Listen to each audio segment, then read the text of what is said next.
Scan now. Meet Sovi, your new AI study buddy. Market graphs are tricky, but we can solve this price ceiling problem quickly. Let's examine the equilibrium and how government intervention works.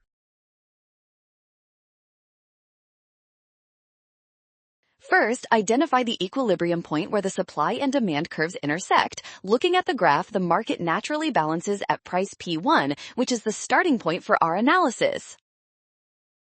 Next, we must understand that a price ceiling is a legal maximum price. The government set the ceiling at P2, which is actually higher than our current equilibrium price of P1. Because the ceiling is above equilibrium, it has no effect. The quantity sold stays at Q2, making option B the correct choice.